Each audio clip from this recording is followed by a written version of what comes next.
नमस्कार। एक बार फिर जनहित की जड़ की बात 9। आज हम बात करेंगे अपराध की, अपराध से निपटने की, अपराध से लड़ने की। नेताओं के भरोसे अपराध से निपटना बेईमानी है। मीडिया से अपराध की रोकथाम का सपोर्ट मिलना असंभव जैसा है। कानूनी प्रक्रिया बहुत जटिल है। कानूनी प्रक्रिया में सबूतों के अभाव में अक्सर सजाएं नहीं मिल पाती है।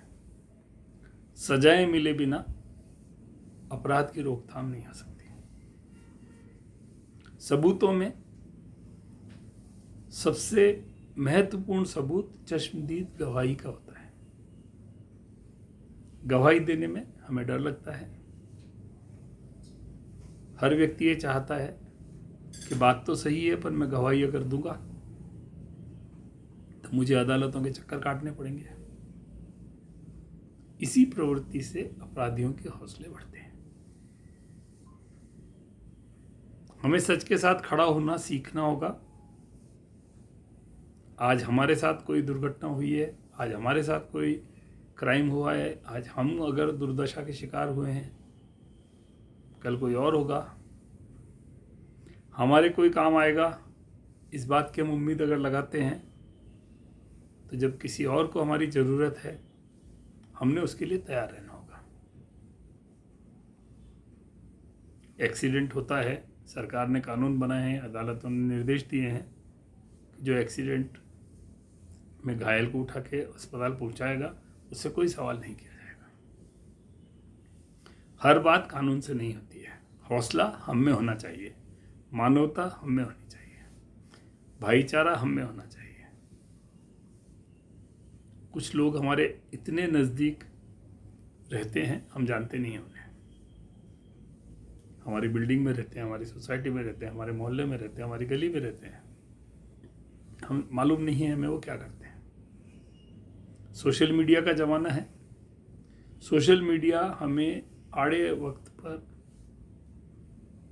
काम आएगा ऐसा नहीं लगता है। आड़े वक्त पर वही काम आएगा जो हमारे नज़दीक रहता है। जो हमारे नज़दीक रहता है उससे हमारा संबंध होना चाहिए, चाहे वो संबंध भी हम सोशल मीडिया पर अधिक प्रगाढ़ करने की कोशिश कर सके। सोशल मीडिया पर एक दूसरे से कम मिलकर भी हम एक दूसरे को जान सकते हैं। एक दूसरे की भावनाएं, एक दूसरे के विचार, एक दूसरे के उद्देश्य, एक दूसरे की सोच से अपने आप को वाकिफ कर सकते हैं। हमारे नज़दीक में 100-200 लोग रहते हैं, उसमें 10-20 लोग हम ऐसे ढूंढ सकते हैं जो हमारे से, जिनका विचार मेल खाता हो, हमारा संस्कार मेल खाता हो। उनसे अगर हम प्रगाढ़ मित्रता करें, उनसे अगर हम जुड़े रहें, आड़े वक्त में हम कहीं जा रहे हैं, हमने कोई एक्सीडेंट देखा है और हम नज़दीक हैं, हम हमारे उस ग्रुप पे, व्हाट्सएप ग्रुप पे लोगों को बुला सकते हैं। अकेले किसी को उठा के लेके जाना या उठा के लेके जाने के बाद अस्पताल में कोई तकलीफ होती है, रास्ते में कोई तकलीफ होती है, तो हमें हमारा पड़ोसी जिससे हमारा संबंध है, जिससे हम जुड़े हैं, वो दौड़ा चलाएगा। एक दूसरे की मदद करने की प्रवृत्ति से ही हम समाज को अपराध के दुष्चक्र से बचा सकते हैं।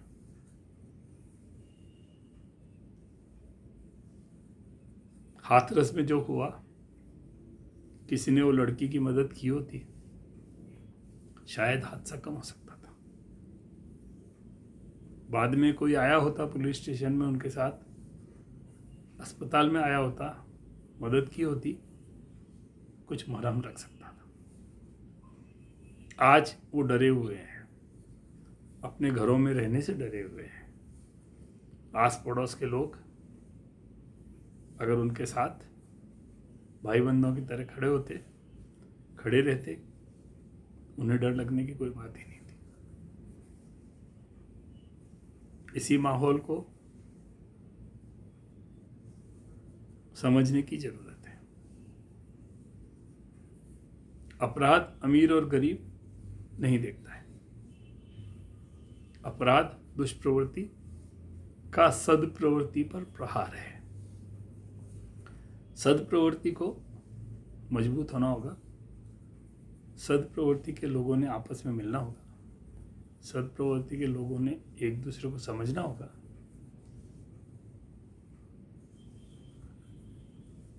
आपस में रोज मिल सकते हैं, हफ्ते में मिल सकते हैं, सोशल मीडिया पर मिल सकते हैं, सोशल मीडिया पर दिन रात मिल सकते हैं, इसमें कोई किसी को आपत्ति नहीं है। अगर हम ये करेंगे, हम अपराध की मुक्तता की ओर बढ़ सकेंगे।